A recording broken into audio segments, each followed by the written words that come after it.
So before I actually start talking about the film, I would like to say that there are quite a few people who still haven't seen the film, and a lot of people who this film is very important to, but haven't had the chance to see it yet. And I myself did have certain parts of the film spoiled for me before I saw it, and although that didn't really take away too much from my experience of the film, I would have liked to go in knowing as little as possible. And so for those of you who still haven't seen the film and are watching this review, please avoid all forms of social media, especially YouTube, if you don't want certain parts of the film spoiled for you. But yeah, that was pretty much it. Let's actually talk about the film.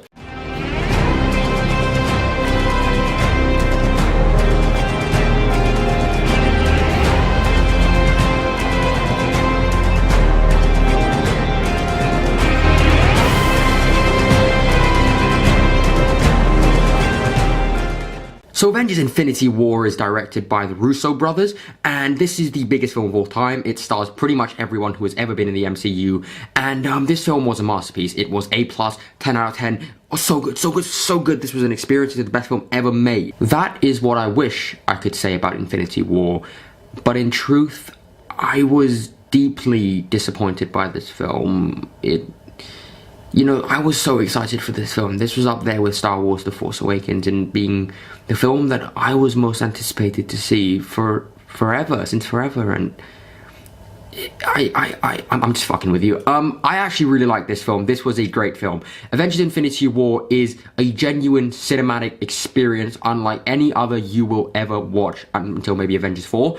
But it isn't without its flaws. It's not perfect, and we'll talk about some of its flaws in just a bit. But let's talk about some of the great things about this film, because there are so much. But what the Russo brothers were able to achieve with this film in terms of storytelling, in terms of characters, is unprecedented, because this film has the biggest cast of all time. No one is going to argue against that.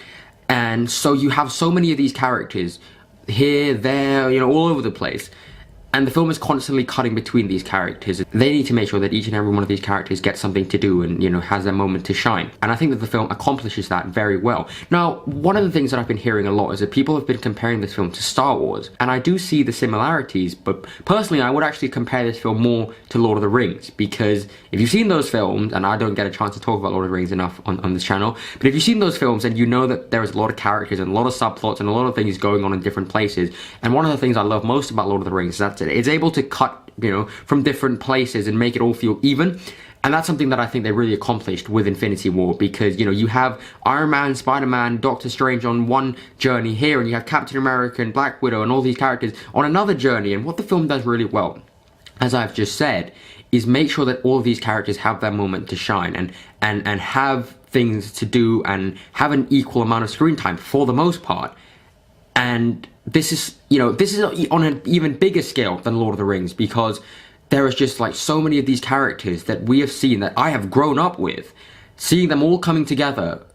It's truly an incredible experience. So in terms of storytelling, in terms of the balance, what the Russo brothers have accomplished here, and the writers as well, is something that could and definitely should be studied. I mean, I can't wait to make a video, and I can't wait to see this film more and more times and make a video on it eventually, because it's what they're able to achieve here. Again, I cannot say this enough, in terms of the characters and the balance of everything, is incredible. Let's talk about those characters. Some of them obviously shine more than others. I'm not going to spoil too much. I am going to do a spoiler review very soon. But I thought Thor was one of my favorites. I thought that Thor was incredible, and that Chris Hemsworth brought something new to the character that we haven't seen before.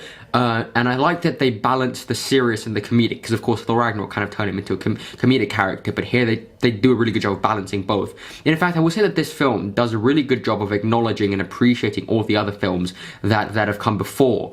And I think that all the performances were great. Like I said, Chris Hemsworth is great, Robert Downey Jr. is great, Chris Evans, Chadwick Boseman, Elizabeth Olsen, Paul Bettany, Scarlett Johansson, Chris Pratt, Zoe Saldana, who else are we? Like, everyone in this film is giving incredible performances. But of course, this being a film that, 2 hours and 40 minutes, and by the way, they do such a good job of pacing. I'll talk about pacing in just a bit.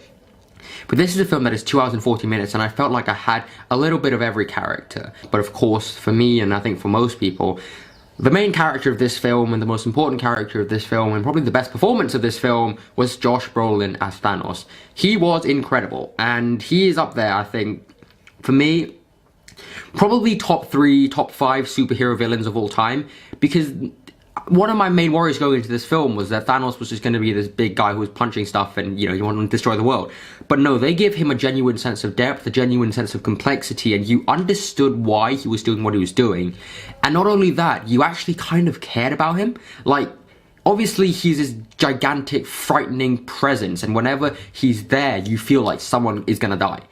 But at the same time, you understand his motivations, and you, like I said, you actually care about him, and you kind of see his more vulnerable side in this film, which I thought was great. And Josh Brolin played him so well. And one of my favorite relationships in this film was the relationship that with him and Gamora, and that was one of my favorite parts of the film. And of course, we have to talk about some of the action sequences, which, you know, is what most people are here for. They are amazing. Each and every action sequence are so well directed, and you can tell that the Russo brothers have really grown as filmmakers, because, you know, if you look at some of the stuff they did with Winter Soldier and Civil War, it's very sort of handheld Paul Greengrassy style. And now they've sort of gone for a more sort of lockdown style in terms of the action. And I don't know which I like more, because I think these are some of the people who can, you know, do shaky cam really well. And, which brings me to the final fight. It was slightly underwhelming for me. You know, the final fight of this film was slightly underwhelming. I was expecting it to be, you know, be like this big Lord of the Rings Battle of Gondor type thing, and to a certain extent it was, but at the same time, for me, I did feel slightly underwhelmed in that fight.